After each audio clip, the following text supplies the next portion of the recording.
you may all be asking, why a lawyer at the Open Source Awards? And it's a good question, really. I'd be preaching to the converted if I talked about the merits of open source here, but the reality is that many lawyers and many business people don't even know what open source is. The amount of people who asked me why I was coming to Wellington today, and I learnt to, instead of say I'm going to the Open Source Awards, I just said, do you know what open source is? And most of them didn't. Never mind about the benefits and advantages to business. I think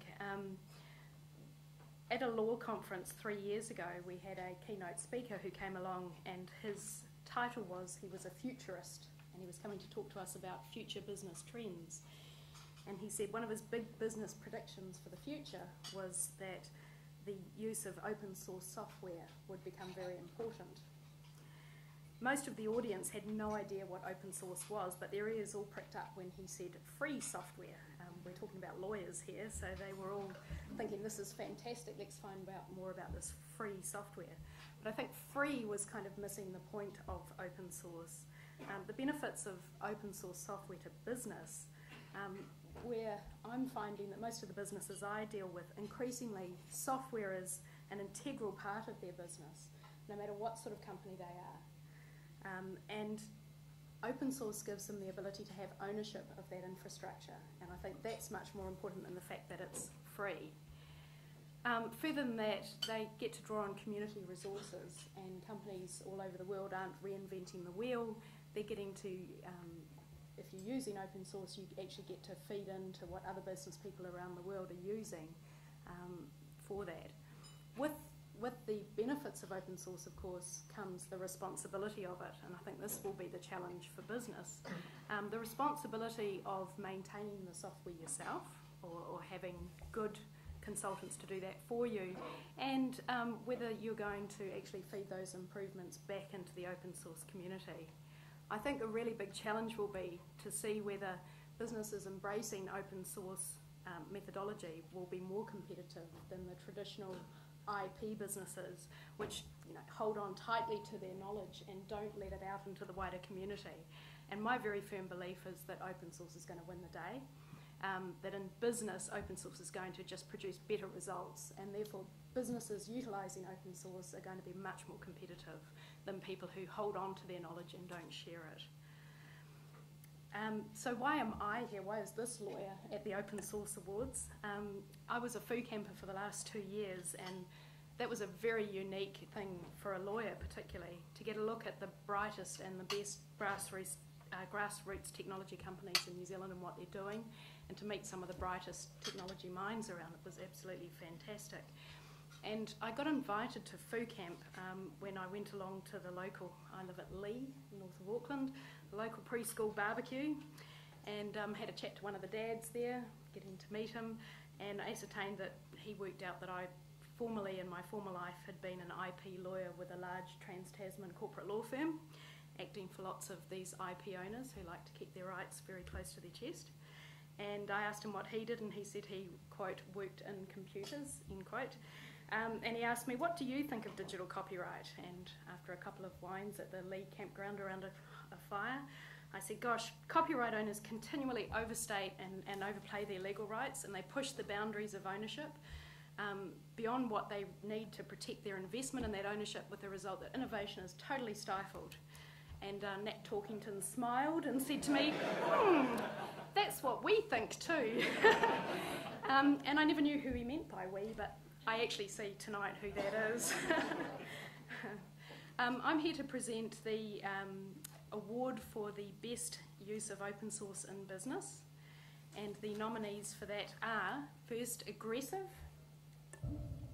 and Dave Lane, for enabling open source employment in Christchurch, and of course being employed's a fairly important aspect of life. Dave is a tireless and vocal champion for open source. He's passionate about its virtues and quick to its defence when it's challenged. He's an evangelist in the best sense.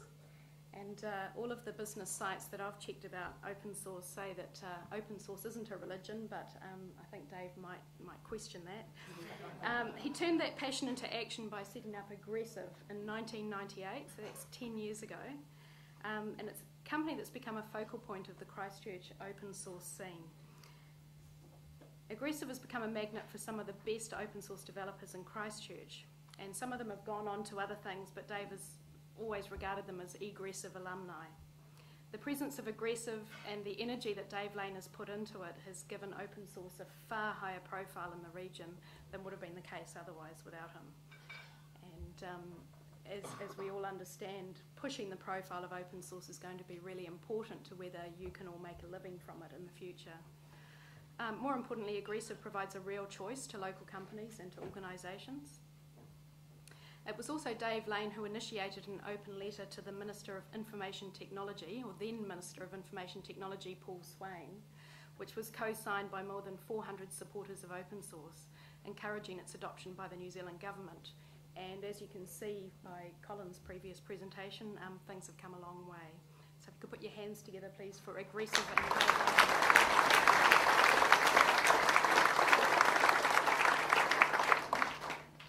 The next nominee has already won an award tonight, Silverstripe, for business success through open source.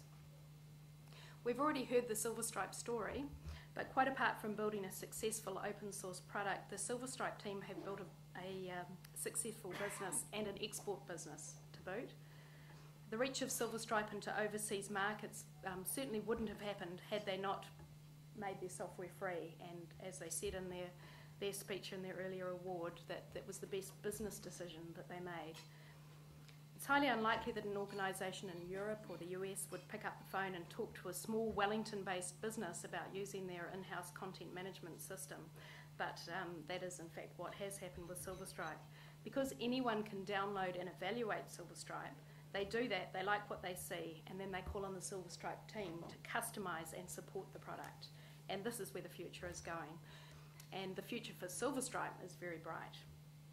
When you have a powered site like the US Democratic Convention that had 3.2 million visits in 4 days, got 2.6 billion hits, and streamed 350,000 hours of video, there is a very compelling story to tell about Silverstripe and open source platform it runs on. If you could put your hands together, please, for Silverstripe.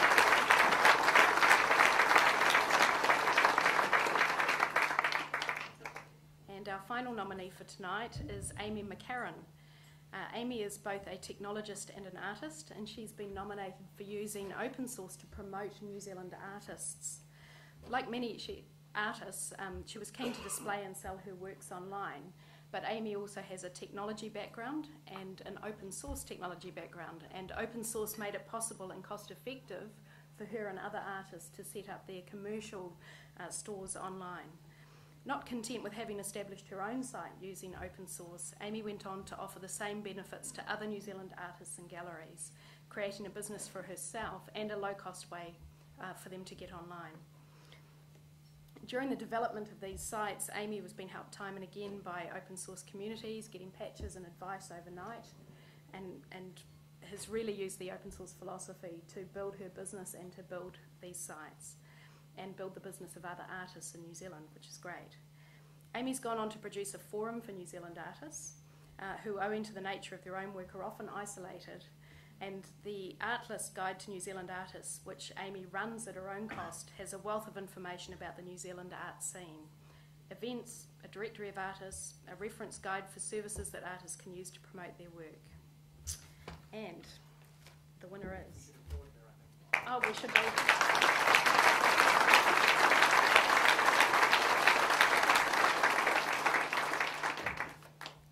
And the winner is Aggressive, Dave Lane.